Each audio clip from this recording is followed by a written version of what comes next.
За сайн байцгаана уу хүүхдүүд ээ. За өнөөдрийн маань хичээлийн сэдэв бол философийн болон байгаль шинжлэлийн зургалын үүсэл. За тэр нь хүн онол нь яаж хөгжиж ирсэн бэ гэдэг ийм одоо хичээл үзнэ.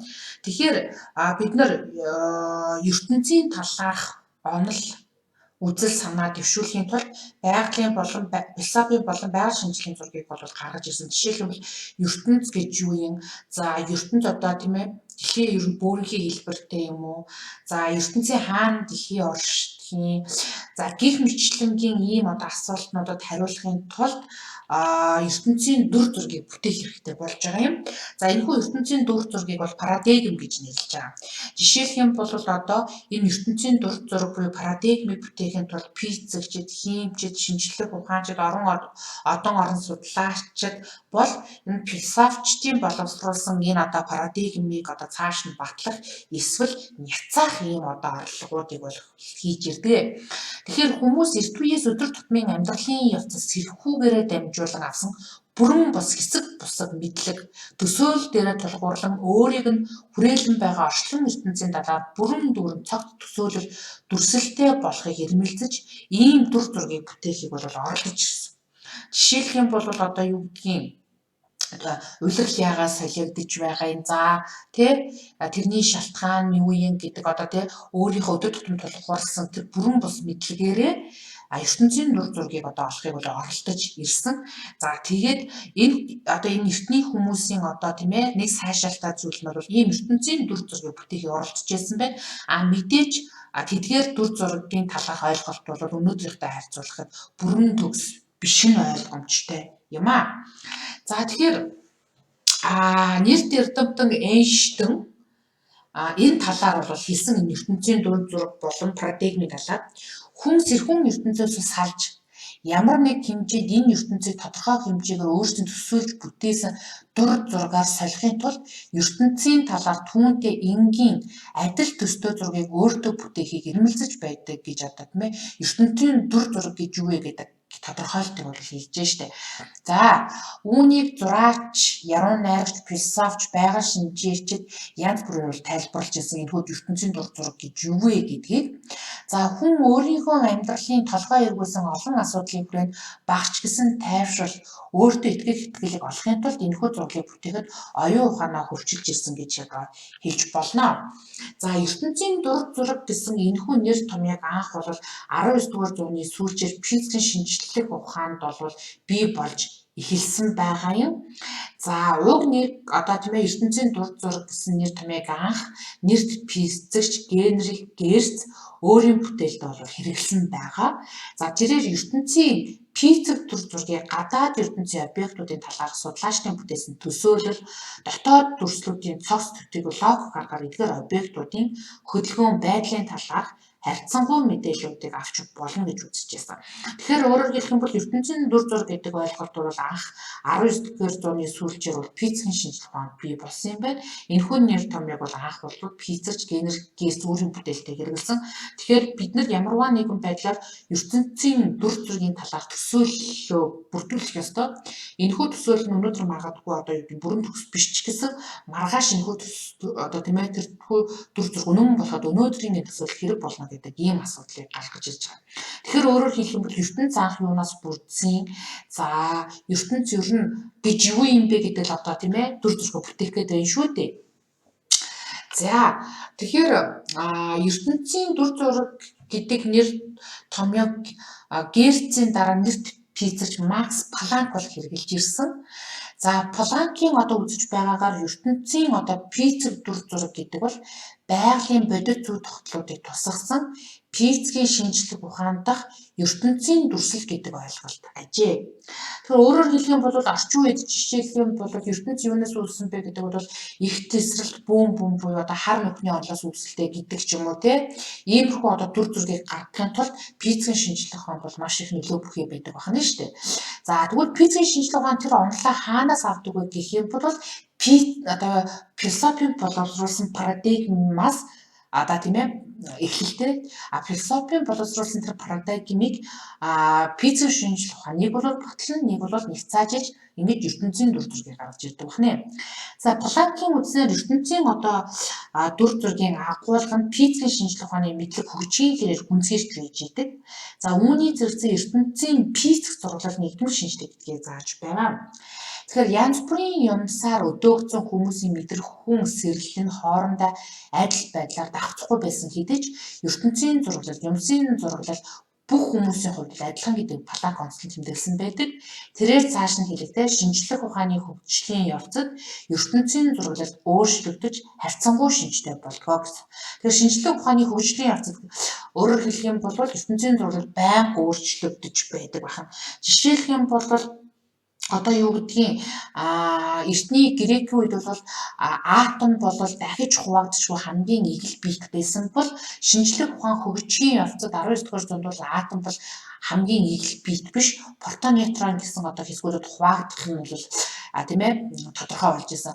За жишээлх юм бол дундад зуунд жишээлх юм бол ертөнцийг бурхан бүтээсэн гэдэг юм ертөнцийн дүр зураг байсан бол орчин үед бол ертөнцид бол хар бүхний онол буюу тийм ээ итгэцэлтийн онолоор бүтээгдсэн гэж одоо үздэг байх жишээтэй. Тэгэхээр шинжлэх ухаан хөгжихийн хэрээр ертөнцийн одоо зураглал бол хөгжиж байдаг байх нэ. За ямарваа нэг туйлын шинжтэй төгсгөлөг цаашид нэмэлт байдлаар тодтогдгүй ийм дүр зургийг бүтээх нь биелэгдэшгүй зорилт гэж одоо үзэж байсан. Өөрөөр хэлбэл төгс одоо ийм дахиж одоо юу гэдгийг хизээж худлаа болохгүй ийм төгс ертөнцийн дүр зургийг одоо бүтээх нь бол ийм биелэгдэшгүй боломжгүй зүйл гэж одоо үзэж байгаа юм байна. За ийм учраас ертөнцийн шинжлэх ухааны дүр зураг гэдэг нь шинжлэх ухааны танин мэдхүн хөгжлийн түүхийн тодорхой үе шатлуудад боловсрогдсон ертөнцийн тухай төсөөлүүдийг нэгтгэсэн ерөнхий систем. Жишээлх юм бол одоо юу гэдгийг 18 дугаар зуун 19 дугаар зуунаас өмнө бол матери руу гадны биед нэвтрэн орж болохгүй гэдэг ийм ертөнцийг үзэх одоо тийм ээ зураглал парадигмтай байлаа шүү. Гэтэл 18 дугаар зуунд бол рентген гэдэг хүн бол матери руу орж болдгийм байна гэснээр тий рентген гэдэг зүйлийг бол та бүгдээрээ мэдчихэж байгаа. Тэгэхээр рентгентэй бол бүгдээрээ танилцсанаар бол матери руу нэвтрэн орж болдгийм байна гэдэг энэ ертөнцийг үзэх үзэлт бол иймэрхүү төрлийн одоо өөрчлөлтүүд бий болсон байна. Тэгэхээр шинжлэх ухаан хөгжихээрээр тэр ертөнцийг үзэх дүр зураг парадигмууд бол өөрчлөгдөж байдаг юм байна. За байгалийн бүтэц хөгжлийн тухай шинжлэх ухааны төсөөллүүдээс бүрдсэн ертөнцийн зураглалыг ертөнцийн одоо тухай байгаль шинжлэлийн зураглал гэж нэрлэж байна. За ертөнцийн талаарх байгаль шинжлэлийн зураглалаас гадна ертөнцийн философи зураглал гэж байдаг. Тэгэхээр өөрөөр хэлэх юм бол ертөнцийн философи зураглал нь бол байгаль шинжлэлийн физикийн тэр одоо ертөнцийг үзэх үзлүүдийн үндэс суурь нь болж байдаг. За энэ нь шинжлэх ухааны хөгжлийн түүхийн тодорхой үе шатанд ертөнцийн талаар бүхэлд нь олж авсан ухагтхуунууд, за категориуд, зарчим үзэл баримтлалын хамгийн ерөнхий одоо ийм систем болж үздэг. За дээр дурдсан ертөнцийн одоо зураглалууд нь бие биенээсээ салгах тусдаа оршдоггүй.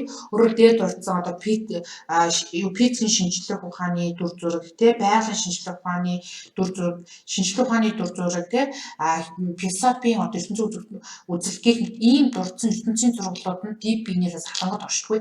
Харин бие биентэйгээ холбоотойгоор бий болж идэг. За ертөнцийн тухай философийн зураглалууд байгаль шинжлэх ухааны оролдлуудад туршилан бас хөгждөг.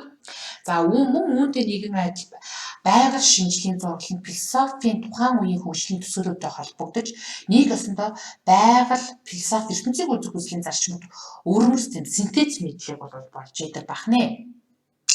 За ертөнцийн одоо дүр зураг ба парадигм хэмээх ойлголтуудыг илүү сайн мэдхийн тулд одоо дараах слайдтай танилцъя. За шинжлэх ухааны танин мэдхүн хөгжлийн түүх бол ертөнцийн зураглалууд ээлжин солигдох үйл явц буюу парадигмуудын салхилдалт юм. Өөрөөр хэлэх юм бол шинжлэх ухаан танин мэдэх хөгжих тусам тэрхүү одоо ертөнцийн зураглал буюу парадигмууд бол солигдож идэг байх нь тийм ээ. За жишээлх юм бол нэг парадигмыг хэлье. 14 дугаар зуунд бол одоо юу гэдгийг нар бол одоо тийм ээ дэлхийг одоо ингэж тойрон иргэдэг гэж үздэг байсан.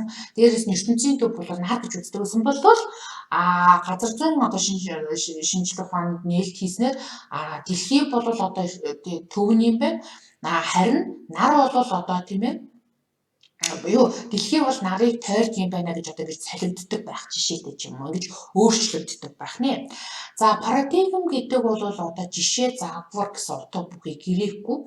За парадигм хэмээх энэхүү нэр томьёо эртний грекийн болон дундад зууны философид оюун санааны болон бодит ертөнцийн хоорондын харьцааг илэрхийлэхэд бол хэрэгжилж байсан. Гэхдээ 20 дугаар зууны шинжлэх ухааны философи парадигм өөр агуулгатай болсон байна.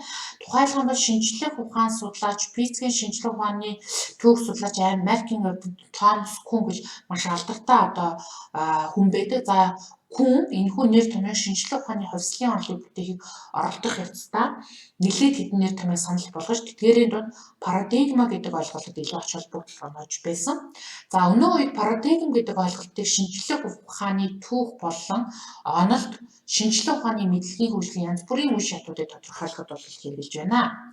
За Томас Кунны үзснээр парадигм гэдэг нь шинжлэх ухааны одоо нийгэмлэгт шинжлэх ухааны үзэл санаа ойлголт томлууд мөн түүнчлэн шинжлэх ухааны судалгааны аргуудын түүхэн хөгжлийн тодорхой үе шат нийтээр хүлээн зөвшөөрсөн төр нийлбэр тогтцыг бол парадигм гэж нэрлэсэн байна.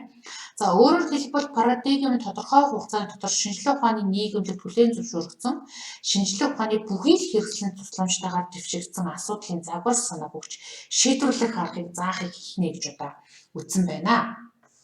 За ингээд ертөнцийн одоо ийм дүр зураг парадигмыг бүтээх нь бол маш олон үе шатыг дамжиж ирсэн.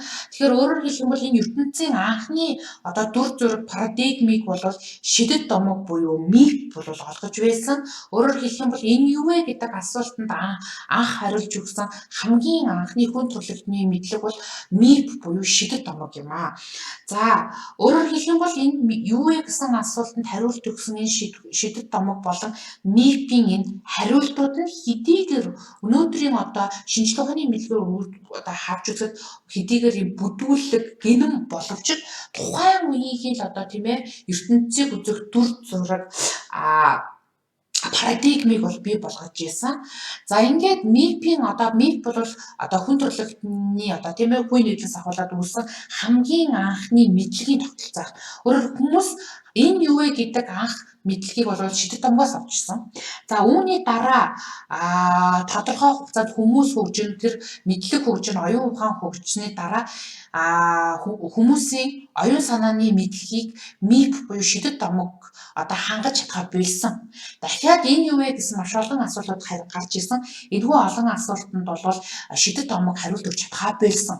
За энэ үед бол яасан бэ гэхээр мифийн хариулт өгч чадаагүй тэр асуултнуудад теолог буюу шашин хариулт өгч эхэлсэн. За ингээд тодорхой хугацаанд бол шашин бол бас тухайн үеийнхээ хүмүүсийн оюуны эрэлтэйг гэрэлт хэрэгцээг хангаж байсан. За ингээд тодорхой хугацааны дараа мөн ялгаагүй хүмүүсийн оюун ухаан хөгжин сэтгэлгээ хөгжин тэр юуны шашны буюу теологийн хариулт өгч чадахгүй байсан асуултанд философи хариулт өгч эхэлж байгаа юм. За ингээд философи бол тодорхой цаг хугацаанд бол хүмүүсийн оюун санааны хэрэгцээг хангаж байгаа. Мөн одоо хүмүүс дахин оюун ухаан сэтгэхүйн хөгжин. За ингээд хөгжих явцад дахиад философийн хариулт өгч чадахгүй асуултанд бол шинжлэх ухаан хариулт өгч эхэлж байгаа. За ингээд шинжлэх ухаан бас одоо тодорхой хугацаанд хүмүүсийн оюун ухааны хэрэгцээг хангана. Гэтэл шинжлэх ухаан өөрөө хөгжөхөөрөө шинжлэх ухаан өөрийнхөө одоо асуудлыг шийдвэрлэж чадхаа болж байгаа. Жишээлбэл математикийн шинжлэх ухаан одоо философиос төрж гараад асар одоо өндөр хөгжөөд буцаад хөгжлийнхаа дээд зэгт тулахаар тоо гэж юу вэ, цифр гэж юу вэ гэдэг асуултанд хариулт өгч чадхаа болж байгаа юм. Ингэнгүүт математикийн шинжлэх ухаан буцаад одоо философийн одоо тийм ээ философид одоо ханддаг байх жишээтэй. Тэгэхээр ертөнцийн дүр зураг парадигмыг миф, шашин, философи, шинжлэх ухаан гэсэн ийм дөрвөн хэв загварын хөгжилтэй өрөөл ертөнцийн дүр зураг парадигм үүсжээ. За хүүхдүүдээ өнөөдрийн хичээллийг энэ хүргээд дуусгая. Дараагийн хичээлдээр уулзлаа, баяртай. Гэрийн даалгаварт өнөөдрийн үзэн хичээлээ нэгдүгээр тэмдэглэл хөтлөн 2 дугаарт ESO хийгээрэй. Дараагийн хичээлдээр уулзлаа. Баяртай хүүхдүүдээ.